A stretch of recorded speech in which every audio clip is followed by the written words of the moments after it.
Buenos días, bienvenidos, bienvenidas. Esta semana número 12, sesión clase número 11. En esta sesión vamos a trabajar dos temas. Primero vamos, por un lado, a cerrar teoría de la firma. Y luego en la segunda parte de la clase estaremos, digamos, dando una especie de introducción, repaso a nuestro modelo de oferta y demanda. O sea, son cosas que ya más o menos tenemos una idea, ya hemos trabajado algunos puntos, pero igual vamos a hacer esta breve introducción, ya que la próxima semana vamos a trabajar la intervención del Estado en los mercados competitivos y vamos a ver sus efectos en el bienestar. Entonces, procedo a compartirles mi pantalla y vamos a explorar el índice para esta sesión del día de hoy, al menos para esta primera parte. Segundo. Ok, entonces,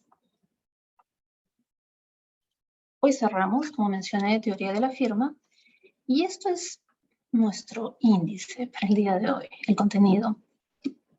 Es una sesión en realidad más, bastante más teórica para tener presente ciertas características de largo plazo. Hay ciertos detalles que no voy a profundizar y no va a ser necesario hacerlo. Acá la esencia es entender cuáles son las condiciones de largo plazo y por qué la curva de oferta de la industria a largo plazo tiene las características que tiene. ¿Ok? Entonces, en eso nos vamos a centrar los próximos minutos. Entonces, primero vamos a hablar sobre el equilibrio a largo plazo, ¿no? Vamos a introducir dos conceptos nuevos, hasta cierto punto. El beneficio económico nulo y la entrada y salida de firmas y cómo estos dos conceptos se relacionan en el largo plazo. Y posterior vamos a caracterizar la curva de oferta de la industria a largo plazo y vamos a explorar tres alternativas. Y concluimos esta sesión conversando brevemente sobre las características de la elasticidad de la oferta a largo plazo. Entonces empezamos con las dos características que les he mencionado en el índice. Estas dos condiciones que se deben cumplir en el equilibrio a largo plazo. La primera, el beneficio económico nulo. Y la segunda, no hay firmas con deseo de salir de la industria ni firmas con deseo de entrar en ella, en el equilibrio a largo plazo. ¿Se relacionan estas dos condiciones? Bueno, primero vamos a entender cada una de estas condiciones. El beneficio económico nulo. ¿Qué nos suena esto? Beneficio económico nulo. En los mercados competitivos a largo plazo, los beneficios económicos van a ser nulos y también se le conoce como beneficio normal o beneficio cero. Ahora, ¿pero qué quiere decir esto? Esto quiere decir que la firma está obteniendo un rendimiento normal o un rendimiento competitivo post-inversión. Es decir, cuando el mercado alcanza ese punto en el que el rendimiento es normal o la firma está obteniendo un beneficio económico nulo, quiere decir que la industria es competitiva. Ahora, les pregunto, ¿qué impresiones tienen sobre este término nulo? Porque puede sonar bastante curioso, ¿no? Beneficio económico nulo, quiere decir que no voy a tener ningún beneficio. ¿Qué creen? ¿Qué opinan? ¿Cuál es su impresión? Si es que alguno de ustedes ha curioseado las diapositivas, también puede comentarme, ¿no? Esta diapositiva las subí hace ya varios días para que puedan explorarlas si es que tenían curiosidad antes de la clase. ¿Ninguna impresión al respecto? Bueno. Recordemos algo que es importante. En la definición de coste económico, nosotros vamos a tener tanto los costes explícitos como los costes implícitos. Y cuando hablamos de costes explícitos, hablamos, por ejemplo, de esos costes que son obvios, ¿no? Por ejemplo, nuestro coste para, por ejemplo, adquirir mano de obra, o el coste para adquirir materias primas, entre otros. Esos son los costes económicos que son obvios, por llamarlo así, explícitos, y también se le conoce como costes contables. Pero por otro lado también tenemos los costes que son implícitos. Y aquí tenemos el concepto de coste de oportunidad que ya lo hemos conversado anteriormente, ¿cierto? Tenemos dos. Entonces, por interno me dicen, significa que puede cubrir con sus costes de oportunidad. Exacto. Así, tal cual. Entonces, en el largo plazo, la firma explícitamente sí va a tener utilidades. O sea, en términos contables, sí va a recibir, va a tener beneficios. Pero en términos económicos, cuando estamos hablando tanto de estos componentes contables explícitos e implícitos, como el coste de oportunidad, el beneficio va a ser igual a cero, ya que el coste de oportunidad de la firma está siendo ya considerado dentro de los costes totales. Y acá es importante hacer una observación en torno al capital, ¿ok? ¿Qué pasa con el capital? El capital va a estar recibiendo un rendimiento al cual llamaremos un rendimiento que va a ser normal, es decir, va a estar recibiendo tan buenos resultados su rendimiento, el rendimiento de su inversión, como si los estuviera invirtiendo de otra forma. Entonces, si consideramos ello, ¿resultaría atractivo salir de la firma? Bueno, pues estoy cómodo, o mejor dicho, salir de la industria, no, porque estoy recibiendo un rendimiento normal que estaría igual recibiendo en otro lado. Entonces, por ahí va este concepto de beneficio económico nulo, porque incorpora o tiene en consideración este aspecto de los costes de oportunidad y el rendimiento normal. Imagínense una situación en la que tenemos nuestro capital, que puede ser, el capital puede estar representado de muchas formas y eso dependerá también de la naturaleza de la industria. Y vemos que en otro lado existe la posibilidad de obtener rendimientos mucho más altos. Eso nos puede resultar muy atractivo y migraremos y nos iremos, ¿verdad? En esta situación no se da esa situación, más bien. En el largo plazo mi rendimiento va a ser tan bueno aquí como en el otro lado, o como en cualquier otra forma, ¿no? de usar mi capital. Ese es un punto súper importante y una distinción súper importante. Ahora, entonces, repitiendo un poco, tratando de redondear este punto de beneficio económico nulo, la firma está obteniendo una rentabilidad equivalente a la que recibiría en cualquier otra actividad alternativa. ¿Ok? Ahora, ¿esto cómo se conecta con la entrada y salida de firmas? Bueno, como mencioné hace un momento, si observamos que tenemos una industria con un rendimiento particularmente alto, positivo, ¿no? O sea, que no es normal, esto va a atraer a otras firmas, ¿ok? Entonces vamos a tener un flujo quizás de personas que quieran participar en este mercado, ¿no? Entonces, al suceder ello, vamos a tener un desplazamiento de nuestra curva de oferta. Es decir, de la curva inicial, vamos a pasar a una nueva curva producto de este ingreso de nuevas firmas atraídas por estos beneficios extraordinarios. ¿Ok? Entonces, si tenemos un ingreso de nuevas firmas a una determinada industria, producto de estos beneficios extraordinarios, beneficios positivos, ¿qué va a suceder? Vamos a tener, en definitiva, un aumento de la producción, ¿cierto? Dentro del mercado. ¿Por qué? Porque hay más gente que ha ingresado, o mejor dicho, hay más firmas que han ingresado y estas firmas van a producir. Entonces, eso va a incrementar la producción. Y esto, a su vez, va a traer una consecuencia. ¿Cuál va a ser esa consecuencia? Que va a reducir el nivel de precio del mercado. Entonces, esto lo vamos a ver gráficamente acá. En la primera parte de este gráfico tenemos a la empresa y en la segunda la industria. En la primera parte con la empresa vamos a tener su respectivo coste marginal de largo plazo y su respectivo coste medio de largo plazo, ¿no? Entonces vemos que aquí justo tenemos un precio en este mercado igual a 40, ¿ok?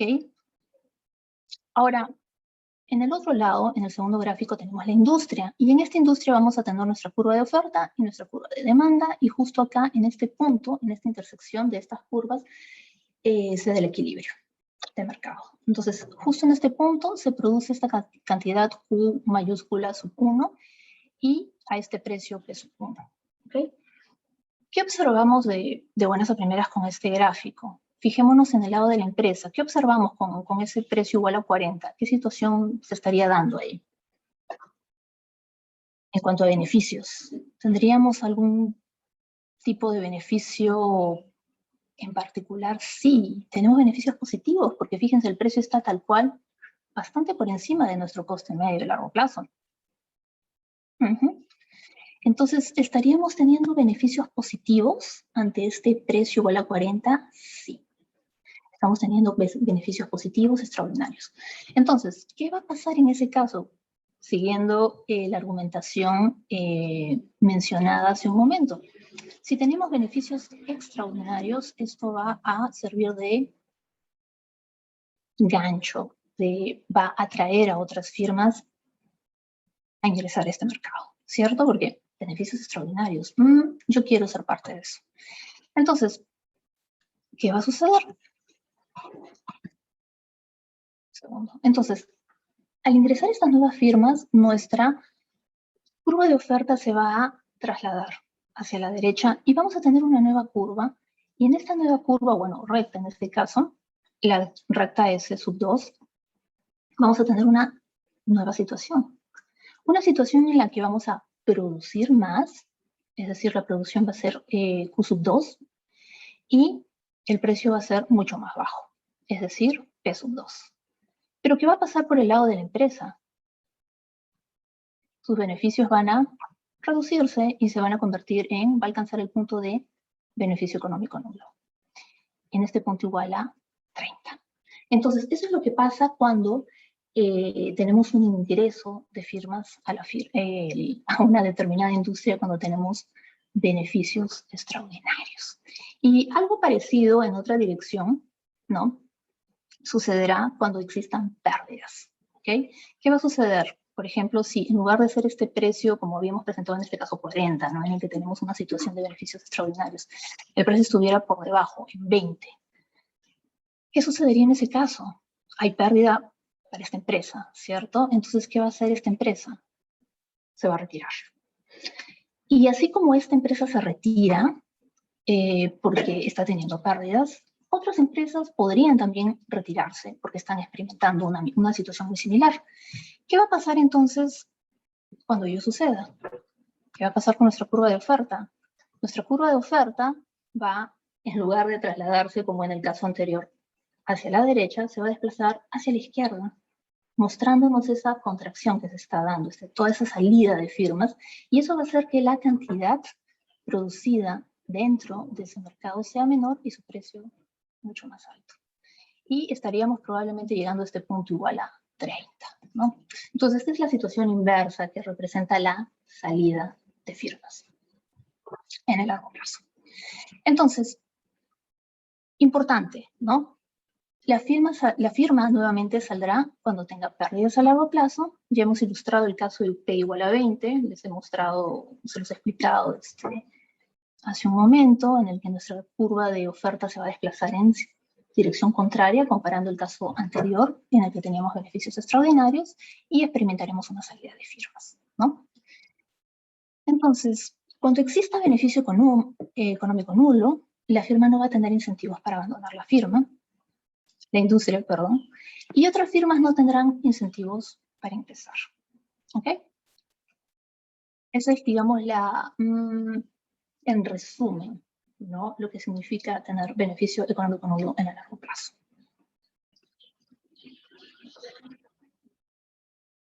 Entonces, esto es básicamente un poquito resumen. Todas las firmas van a maximizar en el equilibrio competitivo a largo plazo. Ninguna firma tendrá incentivos para entrar o salir. Y el precio del mercado es tal que la cantidad ofertada es igual a la cantidad demandada. O sea, hay un equilibrio. ¿Ok? Ahora, un punto súper importante. ¿Ok? Y es uno de los puntos centrales de esta clase. Recuerdan que en la clase pasada, nosotros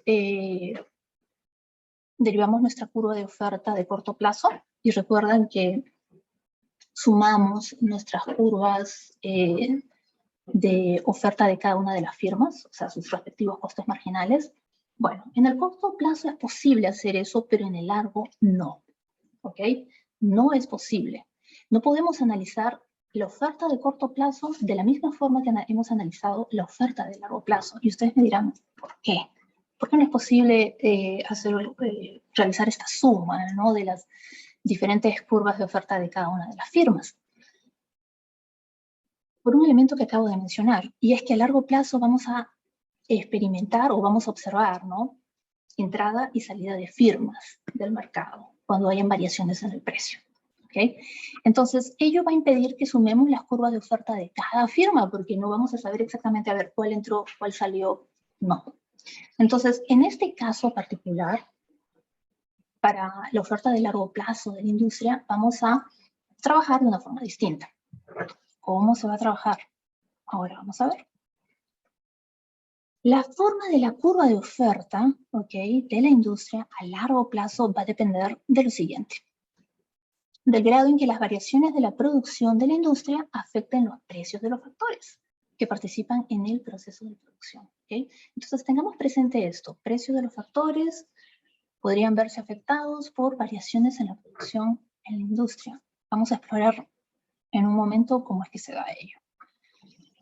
Entonces, vamos a introducir acá dos ejemplos. ¿Ya? Primero es dos conceptos. Y vamos a conversar utilizando algunos ejemplos, ¿no?, para ilustrarlos. El concepto de economías de escala y el concepto de deseconomías de escala. ¿Qué nos dice el concepto de economías de escala? Nos dice: los costes unitarios disminuyen cada vez que se produce un aumento en la producción. O sea, en cristiano quiere decir, me sale cada vez más barato producir más. ¿En qué tipo de situaciones creen ustedes que estaríamos teniendo una situación de economías de escala? Ahí sí los invito a intervenir. ¿Qué me cuentan? ¿Qué me dirían? ¿Qué ejemplos usarían ustedes? ¿Qué se les ocurriría proponer como ejemplo? Romina, te escuchamos. Buenos días. Buenos días, se me ocurren monopolios naturales, como por ejemplo Sedapal, maybe. ¿A qué te refieres exactamente? O sea, por ejemplo, cuando es como que más fácil producir para un productor, porque la naturaleza como que le permite más, le da como que el recurso, algo así. Más o menos sí, no. O sea, a ver, vamos a tratar de buscar un ejemplo un poco más, digamos, amigable que pueda ilustrar esto, ¿ya? Imagínense que ustedes son empresarios. Ay, disculpen que me atoro un poco con el agua. Ya, a ver. Imagínense que ustedes son empresarios y que producen a gran escala en algún momento de su vida. Y eso les da, o sea, van a requerir comprar insumos, ¿verdad?, en una cantidad mayor. Eso les puede dar la posibilidad de negociar con su proveedor al comprar una gran cantidad, negociar el precio y que lo puedan adquirir más barato. ¿Ok? Entonces estarían produciendo más utilizando un insumo que están adquiriendo a un precio más bajo, producto de esa negociación que están teniendo con este proveedor. Ese es un ejemplo bastante claro de economías de escala, ¿no?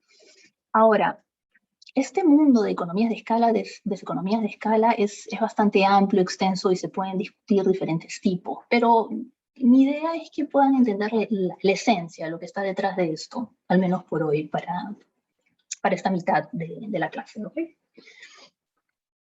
Ahora, deseconomías de escala sería más o menos, digamos, al revés. ¿Qué estaría pasando en este caso? Los costes unitarios incrementan cada vez que se produce un aumento en la producción. O sea, me sale cada vez más costoso producir más. Ejemplo. ¿Qué ejemplo podríamos aplicar para este segundo caso? ¿Quién me dice? Jair, te escuchamos. ¿Podría ser tal vez algún tipo de empresa de carácter extractivo? Por ejemplo, tala de árboles o minerales, donde mientras recolectan es más costoso o más difícil acceder a los bienes. Gracias, Jair. yo me quedaría con el ejemplo de los minerales, ¿ya? Ahora, hay muchos matices acá, pero a ver, en el caso de los minerales, ¿qué va a pasar? Imaginemos el caso del petróleo, ¿ya? El caso del petróleo, un recurso no renovable. ¿Y qué pasa con este recurso no renovable? Que a medida que vamos utilizando las reservas más y más, nos vamos quedando con menos. Entonces hay que hacer más trabajo de exploración para encontrar otros espacios donde extraer petróleo. Ahora, esos otros lugares en los que se podría, de los que se podría extraer petróleo, tendríamos que evaluar qué tan caro o qué tan costoso, mejor dicho, se convierte el hecho de poder extraerlo. Y sí, podría ser cada vez más retador poder adquirir, por ejemplo, petróleo de mar, etcétera, ¿no? Dependiendo la geografía de la zona y demás. Entonces, eso va a hacer que cada vez que queramos adquirir más, o mejor dicho, producir o extraer más de este producto, se nos va a hacer mucho más costoso. ¿Ok? Eso sería un ejemplo. Ahora, ¿para qué nos sirven estos dos conceptos para poder entender qué es lo que pasa con la forma de la curva de oferta de la industria a largo plazo? Vamos a ver. Podemos tener tres situaciones, ¿ok? La primera situación nos dice, bueno, los precios de los factores no varían cuando se altera la producción, ¿ok? Segundo punto, o mejor dicho, segunda situación. Si hay economías de escala, los precios de los factores bajan cuando la producción aumenta, ¿ok? Tercera situación, si hay deseconomías de escala, los precios de los factores aumentan cuando la producción aumenta. Ok, entonces vamos a explorar, al menos no es que me voy a detener en explorar con detalle cada una de estas tres situaciones, pero vamos a ver qué pasa aquí.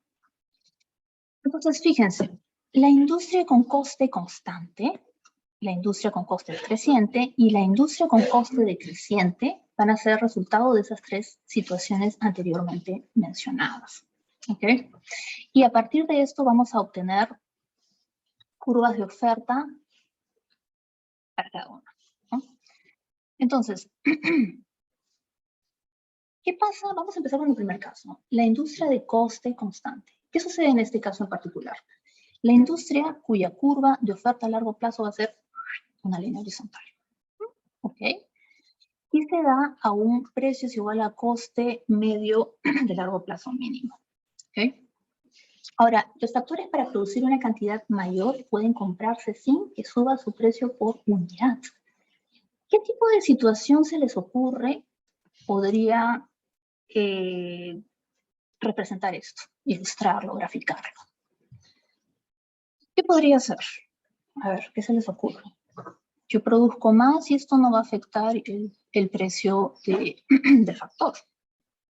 Yo les doy un ejemplo. Cuando hay abundancia de un recurso, imagínense, mano de obra no calificada. Estamos imagínense, en un país con bastante mano de obra no calificada, y yo tengo mi empresa ahí, necesito gente con ese tipo de perfil y es lo que más abunda.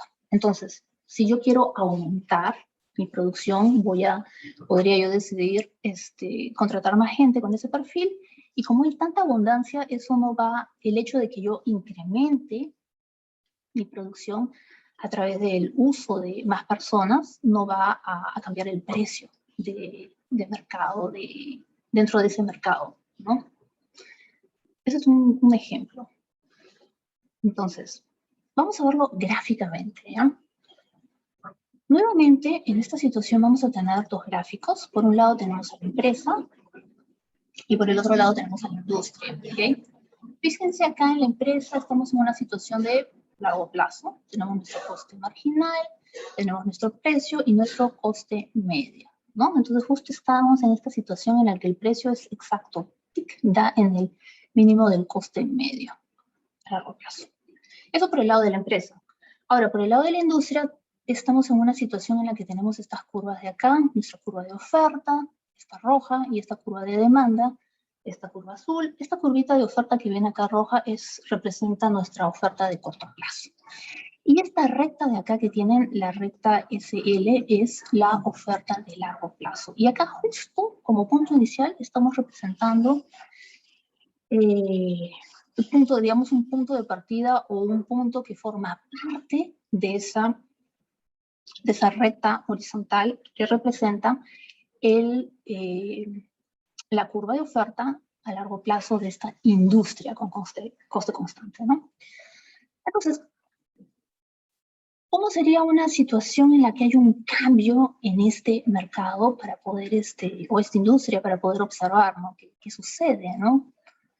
A ver, partimos de este puntito A y fíjense. Vamos a imaginar que hay una demanda, ¿no? Inesperada, ¿no? Imagínense, no sé. Imaginemos que nuestra curva de demanda se desplaza porque hay un aumento en los ingresos a nivel local, ¿no? Entonces, ¿qué sucede? Se va a trasladar nuestra curvita y vamos a alcanzar este punto C, que está por encima, ¿no? Está fuera de esta curva, de esta recta horizontal. Pero esto es una transición, ¿ya? Antes de llegar a nuestro punto de equilibrio. Pero a ver, veamos. Entonces, como producto de esta demanda que se ha incrementado de manera inesperada, ¿qué sucede? Se traslada nuestra curva de demanda del mercado, de este específico mercado, y vamos a tener podemos ver en este punto C, que tenemos un aumento en el precio y también un aumento en la cantidad producida, ¿verdad? ¿Sí? Queda claro, ¿no? ¿Me van siguiendo? Me gustaría que me digan si me van siguiendo o no, por favor. Sí. ¿Sí? Ya, gracias, Romina. Ok, entonces ya. Me dice, a ver, Carlos, ¿puede repetir? A ver, voy a regresar un poquito, ¿ya? Ups, antes de seguir, tenemos acá el gráfico dinámico. A ver, estamos presentando una situación inicial en la que estamos en un equilibrio de largo plazo, y eso está representado por este punto A, en el que tenemos a estas dos curvas, no tenemos nuestra curva, bueno, sí, llamémosle curva en lugar de recta, ¿ok? Curva de oferta y curva de demanda, se da el equilibrio de mercado en este punto A, y justo vemos esta recta horizontal, cuya etiqueta es S sub L, ¿ok? Ese punto forma parte de esta recta horizontal que no es más que nuestra curva de oferta de largo plazo. Y con este ejemplo lo que yo quiero es ilustrarles cómo dentro de esta industria, ante cambios, ¿no? Va a hacer su transición de ese punto A otro punto de equilibrio que forma parte de esa curva de oferta de largo plazo con coste constante, ¿ok? Ya les estoy adelantando la historia, ¿ok? Para que sepan, pero bueno, es un poquito el spoiler. Entonces, estamos partiendo de este punto A y estamos nivel industria, justo en este gráfico. Ahora, en el lado izquierdo tenemos a la empresa, que también está representando su equilibrio en el largo plazo. Es decir, se cumple que el precio es justo aquí igual al punto mínimo del coste medio. ¿Ok? En esta situación, ¿estamos experimentando beneficios extraordinarios? No. ¿Ok? Estamos en el largo plazo, beneficio económico nulo, perfecto. De ahí estamos partiendo. ¿Ok? Entonces, ¿me va siguiendo Carlos con mi explicación? ¿Sí? Sí, Miss. Ok, bacán. Lucas me pregunta, tengo una duda, ¿por qué existen dos curvas S? Entiendo que la curva SL es de la oferta de largo plazo. Ya, la curva S1, esta curva rojita, representa el corto plazo, por si acaso. ¿Okay? Entonces, esta recta es nuestro largo plazo y esta es la curva a corto plazo, que los movimientos que se den ahí van a ir construyendo, a partir de esos cambios van a ir construyéndose nuestra curva de largo plazo. Y en este caso, como ya les mencioné, si me he adelantado, este es un spoiler, vamos a ver cómo se da la transición del punto A otro punto dentro de esta recta horizontal que representa la curva de oferta de largo plazo de una industria de coste constante. ¿Ok? Entonces, con toda esta explicación que les he dado, vamos a partir de una situación de equilibrio a largo plazo, que se da justo en este puntito A, y acá también en nuestro plano empresa. ¿Ok? Y vamos a ver qué pasa. Cómo llegamos a otro punto que forme parte de esa curva de oferta a largo plazo, que es esta recta horizontal. Entonces partimos del punto A y en el punto A se da esta intersección entre la oferta de corto plazo, que está representado por S sub 1, y nuestra demanda, esta recta azul. Entonces, va a haber un shock acá en esta industria, ¿no? Que va a hacer que se den cambios en ese equilibrio. ¿Cuál va a ser ese shock? Bueno, este shock va a estar representado por una demanda, un incremento en la demanda, lo cual va a llevar que nuestra curva de demanda se traslade hacia la derecha. Ahora ustedes me dirán, ¿qué tipo de shock es ese? Bueno, puede ser un incremento en la demanda, por ejemplo, producto de un aumento en los ingresos a nivel local, podría ser, ¿ok? Entonces, esto nos va a llevar a un cambio en esta situación de equilibrio a largo plazo. Entonces, vamos a ver qué pasa, ¿ok? Producto de ello. Entonces, ya hemos visto, se da este shock inesperado en la demanda, hay un incremento de la demanda y esto hará que nuestra curva de demanda se traslade hacia la derecha. En el momento de trasladarse a la derecha, estamos alcanzando este punto C, ¿ok? Ok, es un punto C, que es justo la intersección entre la demanda y la curva de oferta a corto plazo. Ese es su punto. Ahora, ¿qué pasa en este punto C? Ahí les consulto. A nivel industria, en ese punto C estamos, producto de este incremento en la demanda, que ha hecho que nuestra curva de demanda se desplace, vamos a tener una mayor cantidad producida dentro de ese mercado y un mayor precio. Me pregunta Lucas, ¿el punto C está en el corto plazo? Sí, Lucas. Estamos hablando ahorita de cambios que se están dando en el corto plazo. ¿Ok? Exacto. Todas estas transiciones, estos cambios que vamos a ver, corto plazo. Por eso estoy tratando de hacer esta distinción. Punto inicial A, y después de estos cambios que se dan en el corto plazo, vamos a llegar a un nuevo punto, que va a formar parte de esta oferta de largo plazo horizontal y va a formar parte de esta curva, ¿ok? Vamos a llegar a un nuevo equilibrio de largo plazo, pero para eso tienen que haber cambios en nuestro corto plazo. Y este cambio está representado en este punto C. Entonces, volviendo con este punto, chequen acá, punto C, ¿qué tenemos?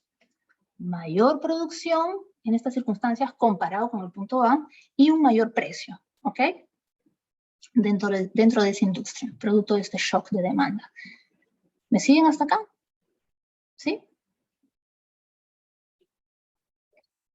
¿Vamos claros por acá? Ya, súper, eso es importante. Entonces, ahora, eso es a nivel industria, ¿ok? Ahora vamos a dar un salto a nivel empresa. Entonces, ¿qué va a pasar? Producto de este shock de demanda, ¿cómo va a reaccionar la empresa al respecto? ¿Qué va a hacer la señora empresa al respecto? Digamos, esta es la firma representativa, por llamarlo así, ¿no? Entonces, va a cambiar de punto, definitivamente. Vamos a tener un alza en el precio, entonces esto va a llevarnos a esta situación. ¡Tac! Fíjense, P2. ¿Qué pasa en ese punto P2? Ese punto P2 está en un tramo de su respectiva curva de costo marginal de la empresa y nuestro señor empresario está por acá. Fíjense que en ese punto P2, el cual está por encima de P1, vamos a tener una situación. ¿Qué pasa ahí?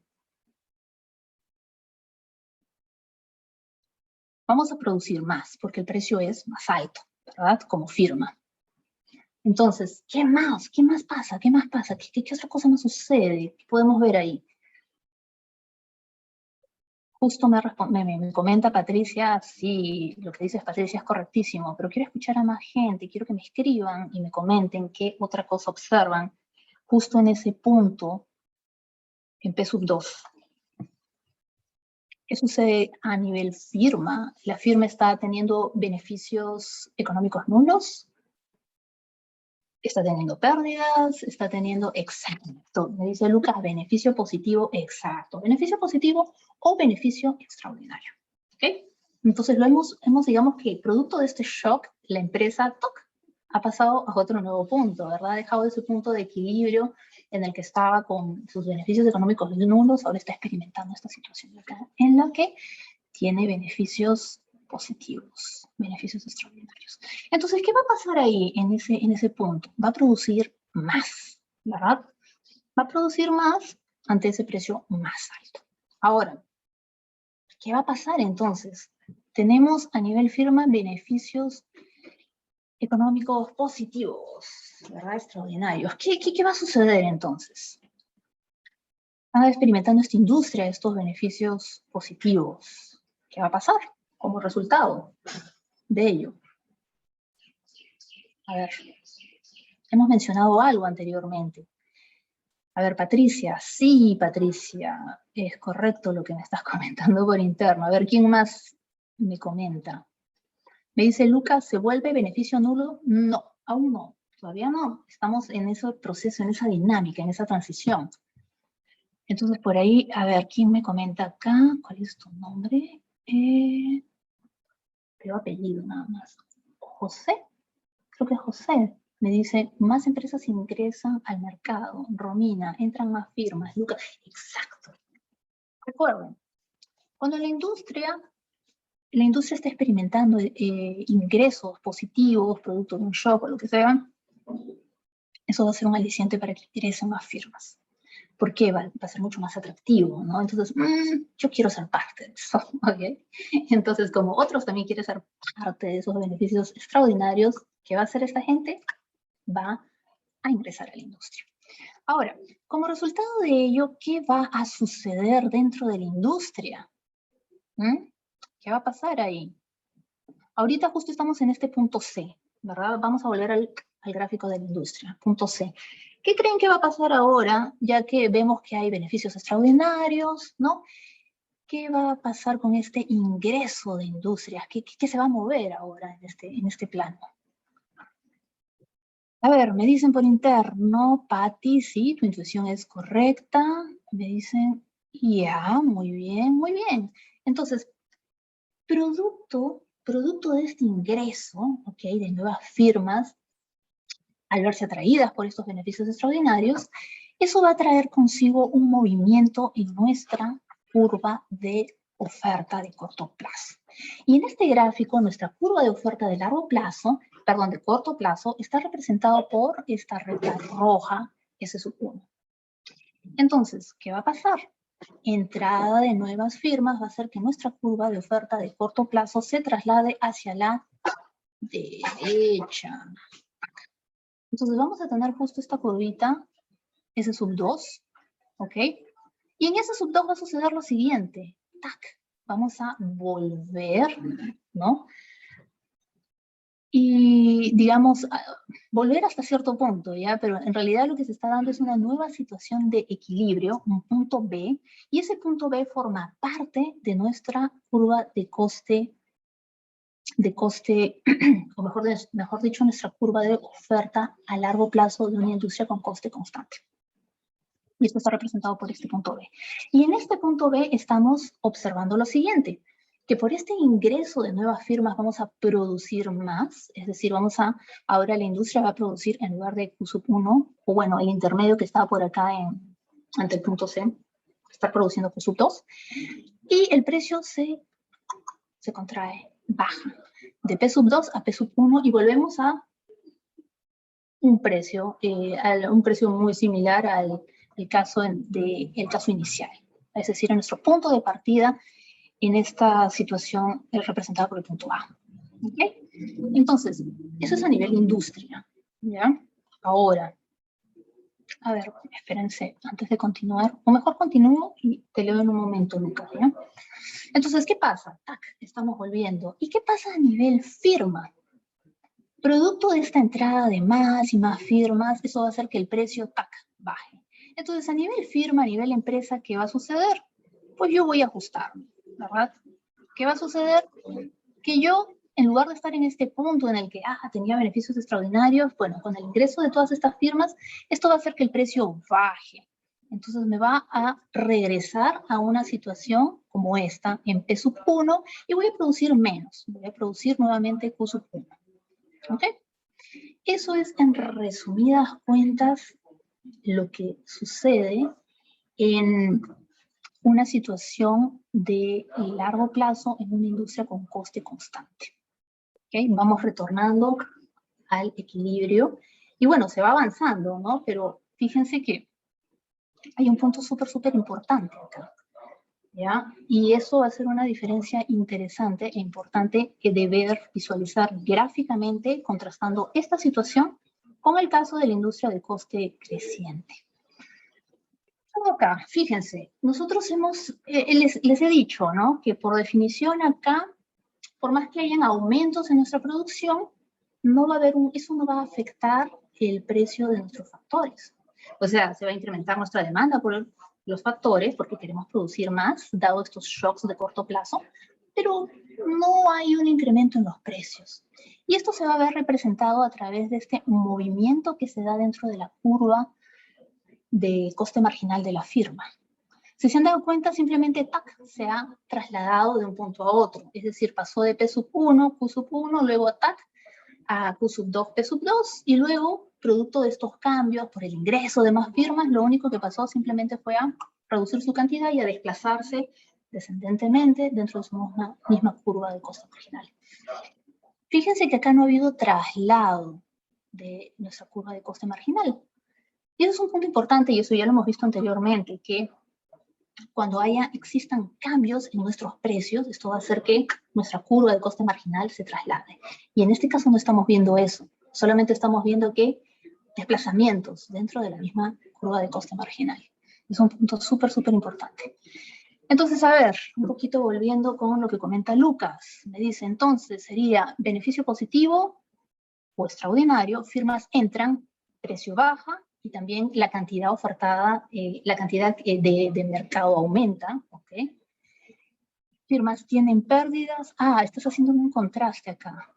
Firmas salen y se acomoda el beneficio nulo, exacto. O sea, para arriba, ¿no? Desciende, en el caso de que ahí tenemos, a ver, ¿cómo ponerlo bonito? Lo que tú estás haciendo, ese contraste que estás haciendo, Lucas, va en esa línea, ¿no? La premisa acá es la siguiente, a ver.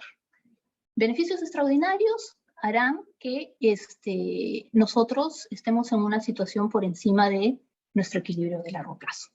Eso hará que más firmas entren porque, qué bacán, yo quiero ser también parte de eso, yo también quiero mi beneficio extraordinario. Y eso va a hacer que se traslade nuestra curva de oferta de corto plazo. Y esto nos va a llevar a una nueva situación en la que tenemos más firmas produciendo, pero al mismo tiempo esto va a tener un impacto en el precio de la industria, es decir, el precio va a reducirse como resultado de este ingreso de más firmas, ya que hay más producción. Y eso va a llevarme a este punto de acá de vuelta. Y en el caso contrario, es decir, cuando hay pérdidas, algo similar sucede, pero en sentido opuesto, ¿no? Entonces, tu razonamiento, Lucas, va por el camino correcto. De nuevo, consulta de Lucas. Una consulta, que entren y salgan firmas se da en el corto plazo. Entiendo que en la vida real esto no se da tan rápido. Lo del corto plazo lo entendemos plenamente si es que el capital es fijo. Lo que pasa es que, exacto, esta gráfica, a ver, corto plazo, largo plazo, ya lo hemos discutido, eso variará mucho de industria en industria, ¿verdad? Es caso específico, pero acá lo importante es poder ilustrar esto. Ahora me dice, profesora, S1 y S2 en industrias no son paralelas, ¿verdad? No necesariamente, podrían serlo, como también no, dependerá, ¿ok? Acá yo no le he puesto precisamente paralelas, pero sí podrían ser paralelas. Ok. Entonces, a ver, un poquito redondeando acá. Esta es la esencia de cómo es que se construye esta oferta a largo plazo de una industria de coste constante, y vamos a tener esta recta horizontal. ¿Ok? Y a nivel firma, como los precios de los factores, o al menos el precio de este factor en particular que les he mencionado, mano de obra no calificada, o mejor dicho, no calificada, como es tan abundante, entonces el hecho que yo demande más y para poder aumentar mi producción, eso no va a alterar mis costos marginales, y por eso no vamos a ver cambios en estas curvas, no se van a mantener tal cual, simplemente vamos a tener un desplazamiento dentro de la curva de coste marginal. ¿Ok? ¿Se entiende la esencia, la idea de cómo es que hemos llegado al punto B partiendo del punto A, y así construir nuestra curva en este caso la recta, ¿no? Nuestra curva a largo plazo de la industria con costes constantes? ¿Sí? Ya, genial. Igual, tienen las diapositivas para jugar un poquito con estos gráficos dinámicos que ayudan bastante, les cuento. Que me hubiese gustado tener ese tipo de gráficos. En mi época teníamos más bien que explorar el libro y tratar de entender y seguir las instrucciones. Pero de hecho de contar con este tipo de dinámicas es muy bacán. Te ayuda bastante. A ver, José pregunta, profesora, ¿y cuando baja de P2 a P1 habrá beneficio nulo? Por supuesto que sí, y fíjate, se da justo acá. Volvemos a este punto de inicio, este punto en el que además se cumple que el precio es igual al coste medio mínimo. Sí, beneficio económico nulo, nuevamente. Entonces, cuando estamos en este punto acá, en el punto en el que tenemos, estamos en un precio igual a P sub 2, hay beneficios extraordinarios. Y cuando regresamos a P sub 1, nuevamente volvemos a una situación de beneficio económico nulo. Y fíjense que al volver a esta situación, estamos también en este nivel, en este punto B. Y ese punto B forma parte de nuestra curva de oferta a largo plazo de esta industria con costes constantes. ¿Ok? Entonces, esta es la idea detrás. Ahora Lucas me dice, ¿el beneficio nulo solo se aplica a la empresa? No, estamos hablando de beneficio nulo de la industria, del conjunto también. Porque recuerda, tiene que experimentarse ese shock para poder observar una situación con beneficios extraordinarios, ¿no? Que atraigan a nuevas firmas. O sea, tiene que haber algo que nos saque de ese punto de equilibrio para que se den estas modificaciones. Y en este caso en particular, lo que originó todo esto fue esta demanda inesperada, ¿no? Un shock de demanda que hace que se den estos cambios en el corto plazo. Entonces, me pregunta Lucas, o sea, ¿en el punto B también sería un punto de beneficio nulo? Sí. En el punto A y en el punto B, ¿ya? Vamos a tener situaciones de beneficio económico nulo. Ahora, por favor, beneficio económico nulo. Utilicen el término completo. No se coman la palabra económico porque es importante. ¿Ok? Sí, se da tanto en industria como en empresa. Se tiene que dar así. Claro que sí. Ok. ¿Queda clara esta parte? Cuéntenme, ¿qué opinan? ¿Eso queda para todos, o al menos para la mayoría? Bueno, igual tómense su tiempo para poder digerir estos conceptos. Hay cositas que pueden tomar más tiempo, ¿no? Entonces, bueno, esto es con respecto al coste constante, es decir, esta recta horizontal que representa la oferta a largo plazo, para este caso específico, ¿no? Caso en el que los precios de los factores no van a variar. Ahora,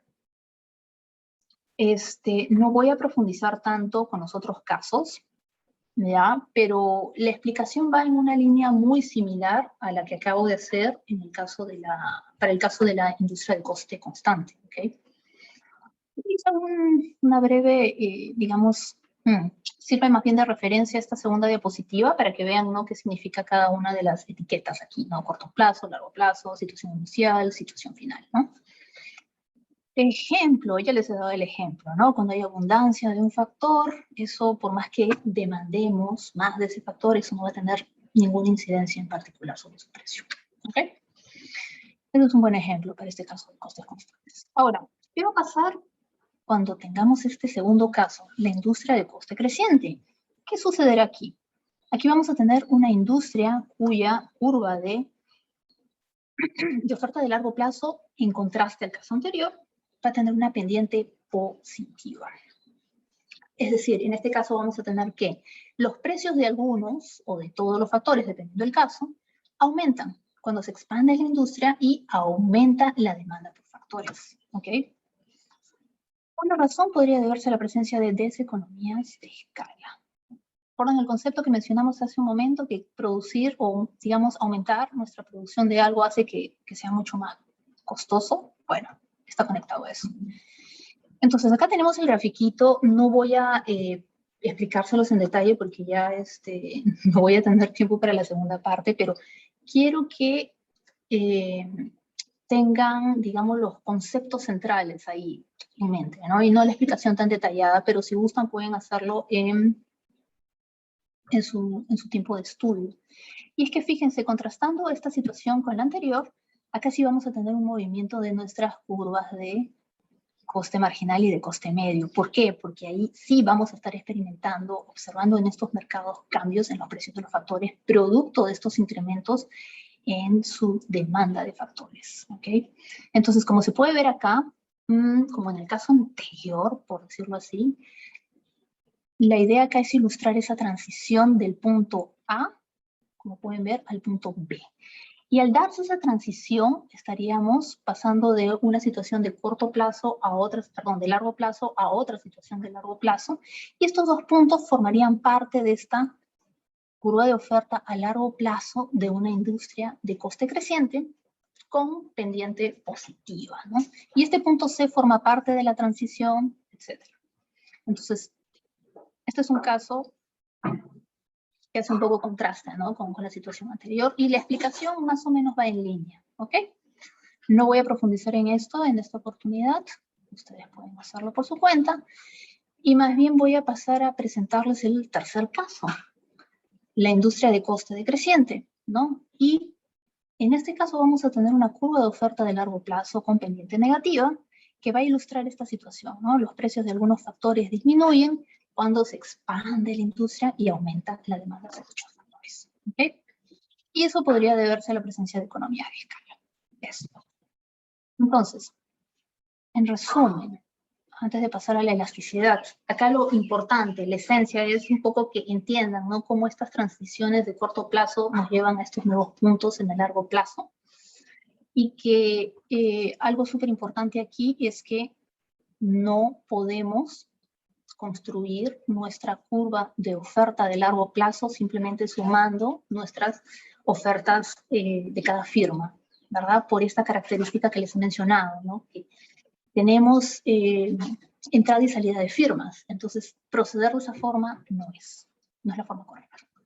Entonces, para poder determinar la curva de oferta debemos tener presente estos aspectos que ya he mencionado, ¿no? El tema de economías de escala, deseconomías de escala, cómo se ven afectados los precios de los sectores a medida que nosotros vamos aumentando la demanda y cómo esto nos puede llevar a estos tres resultados distintos, ¿no? A estas tres posibilidades de curva de oferta de la industria a largo plazo.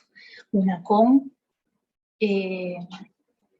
coste constante y por ende va a ser una recta horizontal. Luego vamos a tener el otro caso en el que tenemos una industria con coste creciente y nuestra curva de oferta va a tener pendiente positiva. Y luego el último caso, ¿no? Con la industria de coste decreciente con pendiente negativa. Esto quiero que quede bastante claro, ¿ok? No voy a profundizar en más detalles. Creo que es suficiente con el primer ejemplo que les he mostrado de cómo podemos llegar a esta curva de oferta de coste constante. Y bueno, ya lo demás lo pueden practicar por su cuenta si es que están interesados en profundizar. Esto lo van a ver con más detalle en la facultad.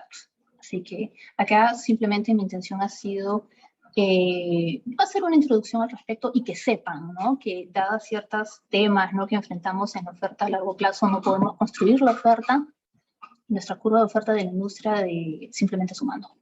Porque hay que considerar todo esto. Y cuando digo sumando me refiero a las curvas individuales, ¿no? De cada una de las firmas. No, ya no podemos proceder de la misma forma como en el corto plazo. Ok, chicos, entonces con esto cierro esta explicación y más bien paso rápidamente a hablar sobre la elasticidad de la oferta a largo plazo, que es un concepto que ustedes ya conocen por el lado del corto plazo. Pero ¿cuál va a ser el gran contraste que vamos a poder apreciar en el largo plazo con respecto a nuestra elasticidad de la oferta? Bueno, en realidad se va a definir igual, pero vamos a ver una diferencia. Se va a utilizar la misma fórmula para poder calcularla, pero el detalle aquí importante va a ser el siguiente. El tamaño, ¿ok? ¿Qué quiere decir eso? Fíjense, las industrias van a ajustarse y expandirse en el largo plazo, ¿verdad? Entonces, esto va a traer consigo que la elasticidad de la oferta en el largo plazo sea un valor mucho más grande comparado con la elasticidad de la oferta a corto plazo. Y esto se debe a la flexibilidad con la que cuentan las firmas en este horizonte de tiempo, es decir, en el largo plazo. Eso es lo que quería mencionar con respecto a la elasticidad de la oferta a largo plazo comparado con la elasticidad de oferta a corto plazo. Esto es importante, recuérdenlo. Y bueno, la magnitud, el tamaño de esa elasticidad también va a depender del grado en que aumenten los costes de los factores a medida que se expande el mercado. Y ahí concluimos con esta primera parte de la clase. ¿Alguna pregunta, alguna cuestión hasta acá? Justo ya son las 9:01. Más bien quería invitarlos a un break de 10 minutos antes de continuar con la segunda parte, que, bueno, la segunda parte les va a resultar bastante familiar. Y eso ya, bueno, ya hemos tenido una breve introducción al inicio del curso y, bueno, vamos a, digamos, a dar como una especie de repaso a ciertos conceptos. Si no hay preguntas, procedo a iniciar la pausa, son las 9:02, nos reunimos nuevamente a las 9:12. Nos vemos en 10 minutos.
Ok, chicos y chicas, vamos volviendo de la pausa.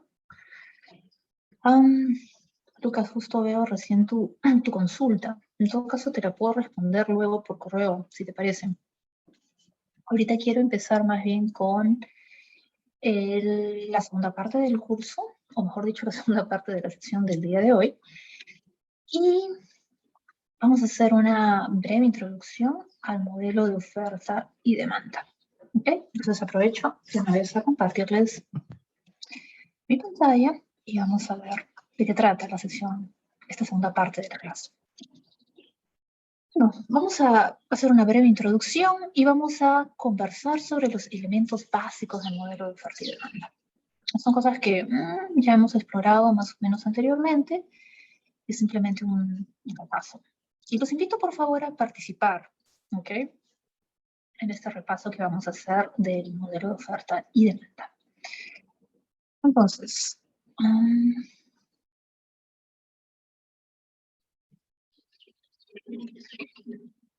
ya sabemos que nuestro modelo de oferta y demanda es una herramienta básica de la microeconomía con diversas aplicaciones.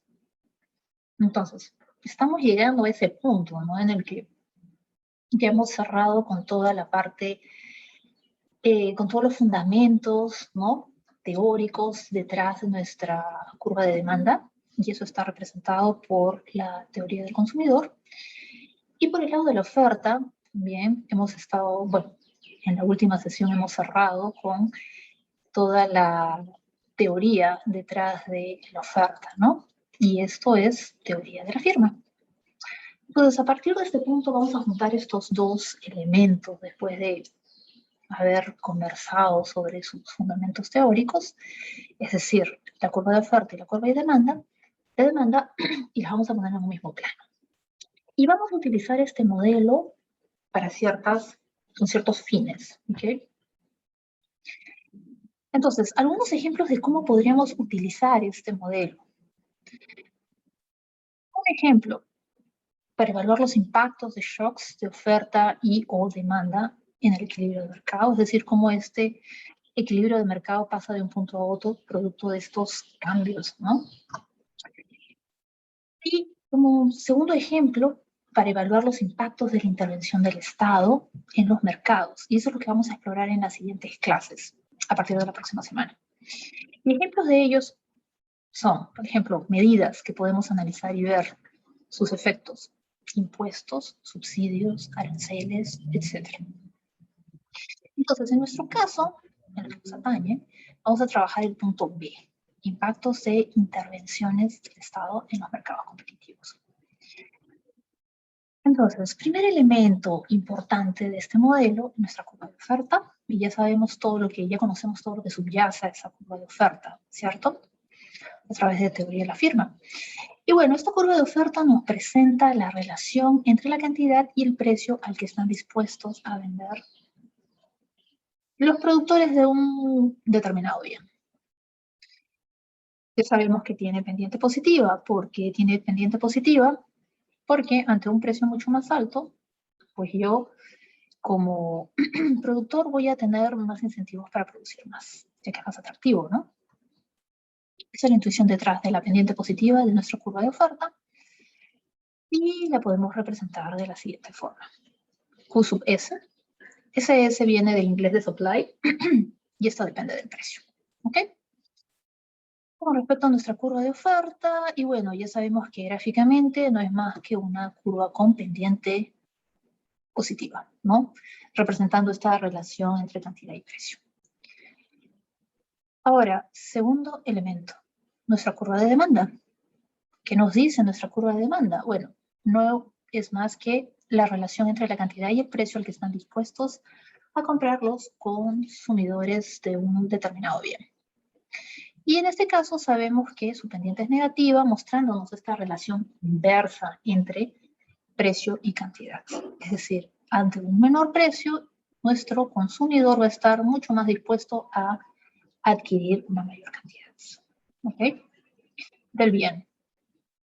Y podemos representar la oferta de la siguiente forma. Es decir, ahora sí utilizamos un subíndice igual a D. Q sub D es igual a Q sub D, que depende del precio. Además, gráficamente va a estar representado por esta curva con pendiente positiva, negativa. ¿Ok? Esta curva roja. Ahora, vamos a conversar un poco sobre los determinantes de la oferta y de la demanda.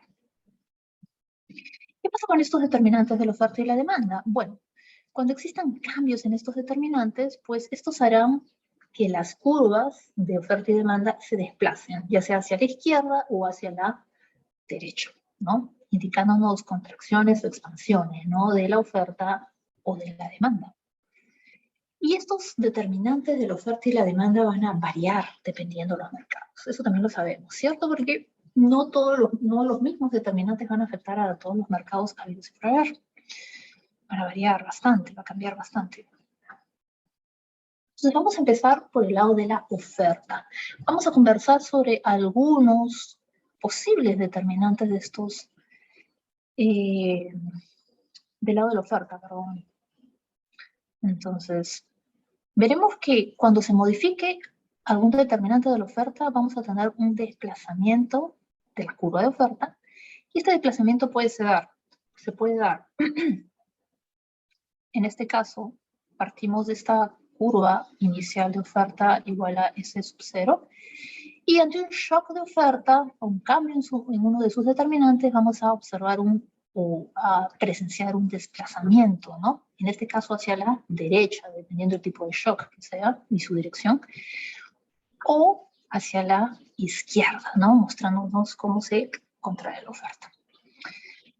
Ejemplos de determinantes de la oferta, eso ya lo hemos discutido en varias oportunidades, pero estamos haciendo una especie de repaso de esas cosas que ya hemos conversado. Anímense y cuéntenme. ¿Qué ejemplos podríamos tener para determinantes de la oferta? ¿Quién me cuenta? ¿Quién participa? ¿Quiénes participan? A ver, por chat, el clima. A ver, ¿cómo podría afectar el clima? ¿Cómo podría afectar el clima, Carla? Un mercado, es decir, ¿cómo podría afectar la oferta del clima? Eso ya lo hemos conversado en repetidas ocasiones, así que estaría genial que los impuestos. Ya, pero los impuestos son partes de intervención, es una intervención que también podría cambiar, ¿no? Un impuesto, ¿qué tipo de impuesto, no? Y eso podría afectar tanto a la oferta como a la demanda, pero, a ver, veamos, antes de pasar a esos detalles de intervenciones, pensemos en cosas más, en otro tipo de determinantes, ¿no? A ver, por ejemplo, ¿qué nos dice el clima? Sí, el clima es un factor que puede afectar, un shock, un determinante que puede afectar la oferta de productos agrícolas. Ya sabemos que los productos agrícolas, sus siembras hasta su cosecha, están determinados por el clima y cumplen un rol importantísimo. Entonces eso puede producir cambios, sin duda. Luego me comentan la oferta de helados. La oferta de helados, a ver, en el caso, ya. Sí, podría estar relacionado la oferta de helados con el clima, claro que sí. Podría ser, bueno, y también está estrechamente conectado con la demanda, más que nada, ¿no? ¿Por qué? Porque la demanda estaría, digamos, imagínense en una ola fortísima de calor, yo demandaría mucho más, consumiré mucho más helados o productos a muy bajas temperaturas, ¿no? Para poder sentirme mejor con el clima. Entonces, más bien, por ese lado, explicaría el impacto del clima y la conexión con los helados. Lucas dice, cambio en la mano de obra, no tanto cambio, sino más bien precio. Cambio en el precio de la mano de obra. Y en general, cualquier cambio que se dé en algún precio de algún factor de producción en esa industria va a ocasionar un desplazamiento de la curva de oferta, tanto hacia la izquierda como a la derecha, dependiendo de la dirección de ese cambio, ¿no? Luego, me comentan, fenómenos naturales que afectan la producción en la agricultura, sí, eso ya se mencionó, y eso va a afectar la oferta.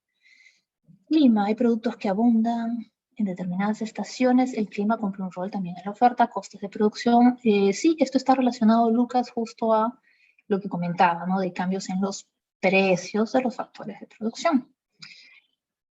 Luego, Patricia dice número de productos. sectores, sí, se ingresa más gente, de hecho que sí, también hará que hayan traslados en la oferta, así es. La mejora en la tecnología que podría tener la empresa también, muy bien, la capacidad instalada. ¿Qué se refieren con capacidad instalada? Eso me lo está preguntando Harumi. Bueno, entonces, todos esos determinantes que me han comentado afectan la oferta en diferentes mercados. Importante tener presente que no los mismos determinantes van a afectar a todas las ofertas de todos los mercados. Eso va a cambiar bastante. ¿Ok? Entonces sí, el clima es sumamente importante, como podemos ver, tanto por el lado de la oferta como por el lado de la demanda. Va a afectar. Pero eso lo vamos a ver después, por el lado de la demanda. Entonces, demanda. Por el lado de la demanda, cambios en sus determinantes harán que la curva de demanda también se desplace, es decir, hacia la derecha o hacia la izquierda, dependiendo la dirección del shock, ¿no?, que está afectando la demanda en ese determinado momento. Ejemplos de determinantes de la demanda, a ver. Ejemplos ya hemos explorado hasta ahora. Mencionamos justo el clima, ¿cierto? Por ejemplo, por el lado de, en el caso de la demanda de helados. Si el clima está bárbaro, hace demasiado calor, es un verano, extremo, sí, la demanda de helados es altamente probable que cambie y aumente. Y eso provoque un desplazamiento de nuestra curva de demanda hacia la derecha.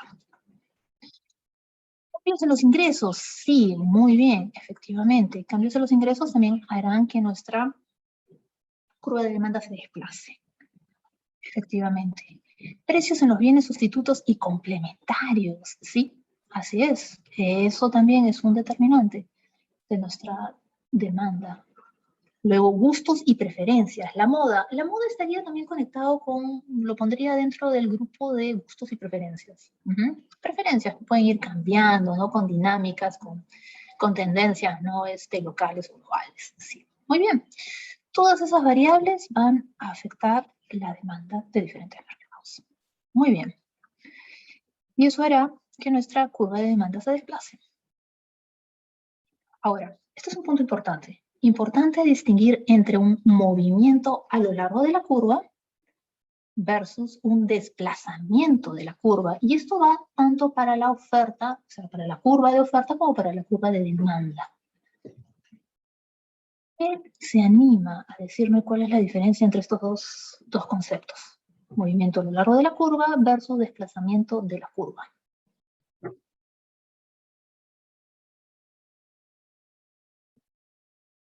Hemos visto un poco esto de desplazamiento de la curva, ¿verdad? Hemos dicho, cuando hayan cambios en los determinantes de la oferta o la demanda, nuestra curvita se va a desplazar, ya sea hacia la izquierda o hacia la derecha, ¿no? Mostrándonos una contracción o una expansión, ¿no? Dependiendo de la dirección del shock o del cambio en el determinante.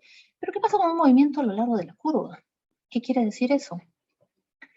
El movimiento a lo largo de la curva nos define esta relación entre precio y cantidad, y por eso es que eso cambia por el lado de la oferta y por el lado de la demanda, ¿verdad? Uno es pendiente positiva, no, negativa en el caso de la demanda y positiva en el caso de la oferta. Y ese movimiento, simplemente ese traslado de un punto a otro dentro de una misma curva, nos muestra cómo van cambiando las cantidades ofertadas o demandadas, dados los diferentes precios. ¿Ok? Aquí el punto central es relación cantidad-precio dentro de una misma curva. ¿Ok? Ya sea de demanda o sea de oferta. Y por el lado del desplazamiento de la curva, eso se debe a cambios en los determinantes, ¿ok? De la oferta y de la demanda. Entonces, producto de esos cambios, de esos shocks, de esas variables exógenas que afectan a la oferta y la demanda, vamos a ver estos desplazamientos. Mientras que a nivel movimiento a lo largo de la curva, vamos a ver esta relación cantidad-precio, cómo va cambiando, ¿no? De un punto a otro dentro de una misma curva de demanda o de oferta. ¿Ok? Ahora, justo acá estoy poniendo esta definición que les acabo de explicar, ¿no? ¿Qué más? el mecanismo de mercado. Este es un punto bastante importante. ¿Por qué es importante el mecanismo de mercado? Porque a través de este mecanismo de mercado vamos a poder, los mercados se van a poder equilibrar, es decir, van a poder alcanzar un punto de equilibrio. ¿Okay? Y en esa transición vamos a ver cambios en el precio, ¿no? Ahora, cuando alcanzamos un equilibrio, ¿qué sucede?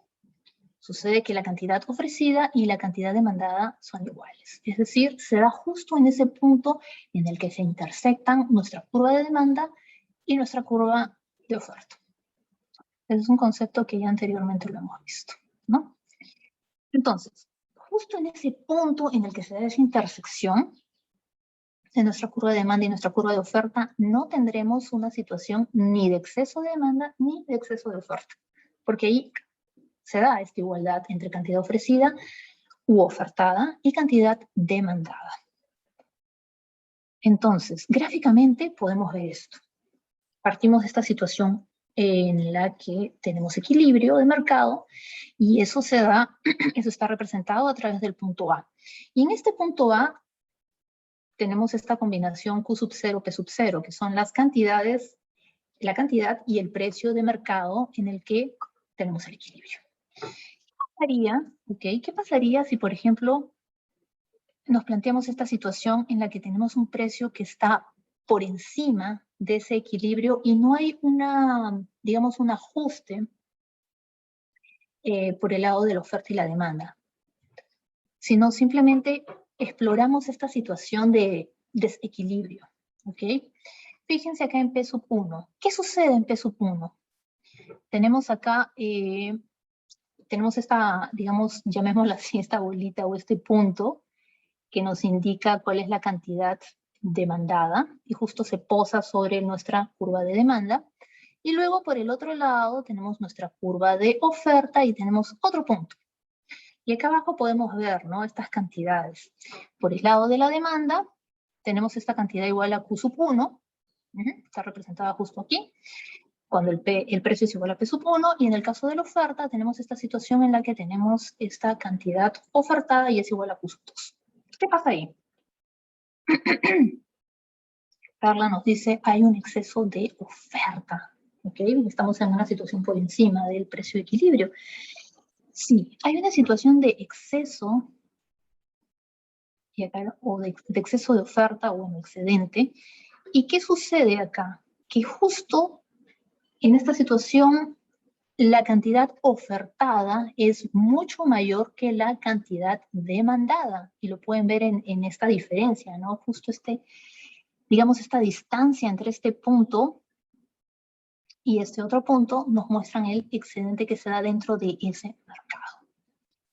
Ahora, tenemos una situación opuesta. Imagínense que en lugar de estar explorando este precio que está, P sub 1, que está por encima del equilibrio, vamos a explorar la situación opuesta.